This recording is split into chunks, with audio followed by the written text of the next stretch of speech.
الصلاة والسلام عليك يا رسول الله.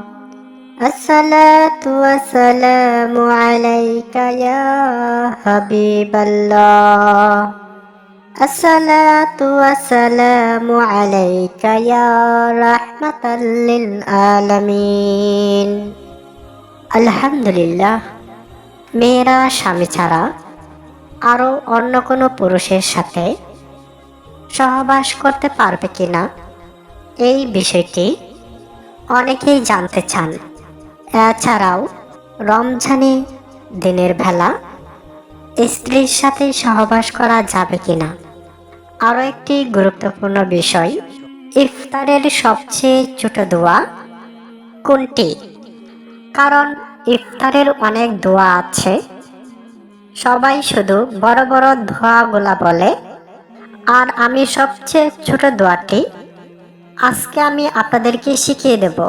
এরপরে কোনো নারীকে টাকা দিয়ে সহবাস করলে সেটি কি জায়েজ হবে? আমি আজকে এই 4টা বিষয় হাদিসের রেফারেন্স সহ ভিডিওতে দেখিয়ে দেব। এই ভিডিওর শেষের দিকে আপনারা দেখতে পাবেন। তার আগে দু একটি কথা বলতে চাই।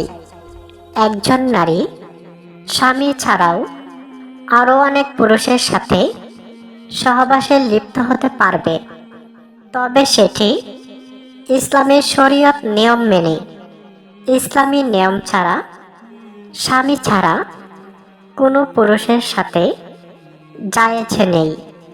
তাহলে ইসলামের শরীয়তের নিয়মটা কি আমি অল্প সময়ে বলে দিচ্ছি। ইসলামের শরীয়তের নিয়মটি হলো, একজন নারী যখন বিয়ে বসবে সেই নারীটির ভরণ পোষণ এবং সমস্ত ধরনের চাহিদা তার স্বামী মেটাবে।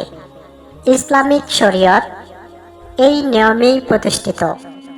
কিন্তু দেখা গেল স্বামী বিয়ে করেছে কিন্তু তার ভরণ পোষণ করতে পারে না, এমনকি স্ত্রীর চাহিদা পূরণ করতে স্বামী অক্ষম।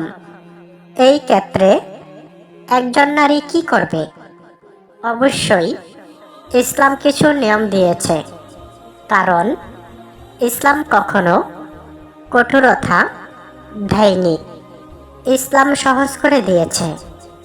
একজন নারী যদি এরকম অবস্থা হয় তাহলে তার স্বামীকে সময় দিবে, 6 মাস অথবা 1 বছর সময় দিবে।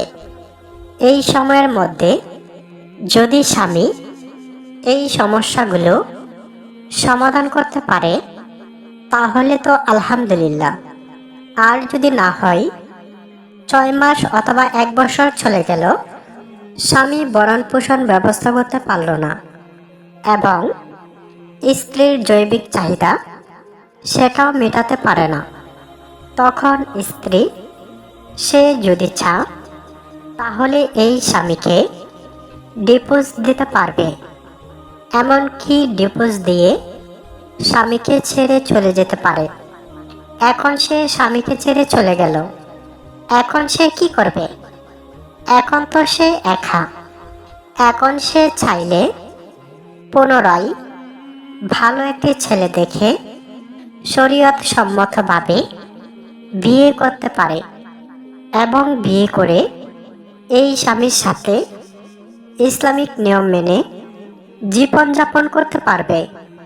তবে এই স্বামীর সাথে থাকা অবস্থায় প্রথম স্বামীর সাথে সে আর কোনো কিছু করতে পারবে না, সেটি সম্পূর্ণ হারাম। এমনকি সে প্রথম স্বামীর সামনে যাওয়াও হারাম, কিন্তু দ্বিতীয় স্বামীর সাথে সব কিছুই করতে পারবে, কারণ ইসলামিক বিধান অনুযায়ী সে তার স্বামী। আলহামদুলিল্লাহ।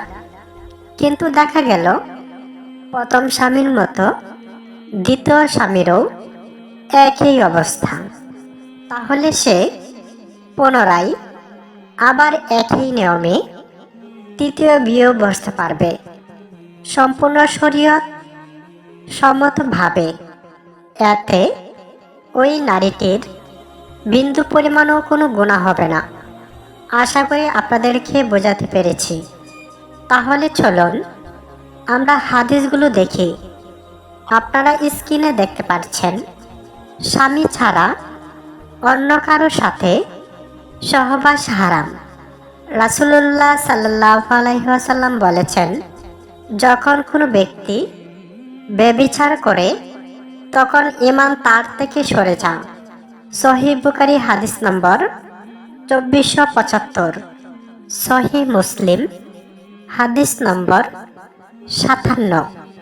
রমজানের দিনের বেলা সহবাস হারাম।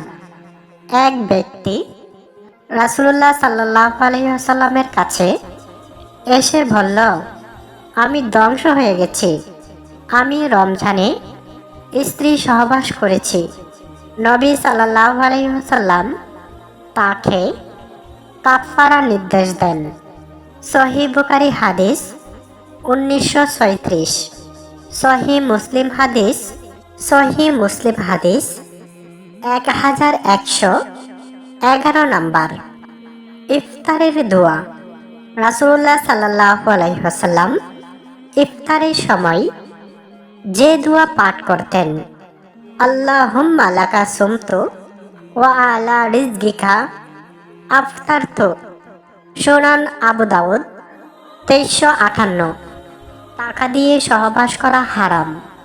রাসূলুল্লাহ সাল্লাল্লাহু আলাইহি ওয়াসাল্লাম বলেছেন, ব্যভিচারিণী নারী ও ব্যভিচারী পুরুষ উভয়ই গুনাহগার। সহিহ মুসলিম হাদিস নাম্বার 1691। সম্মানিত দ্বীনী ভাই ও বোনেরা, আমি একদম হাদিস নাম্বার সহ আপনাদেরকে বলে দিয়েছি, যাতে করে আপনাদের কোনো সন্দেহ না থাকে। মহান আল্লাহ তাআলা উক্ত বিষয়গুলোর উপর আমল করার তৌফিক দান করুন। সকলেই বলি আমিন। আসসালামু আলাইকুম ওয়া রাহমাতুল্লাহি ওয়া বারাকাতুহু।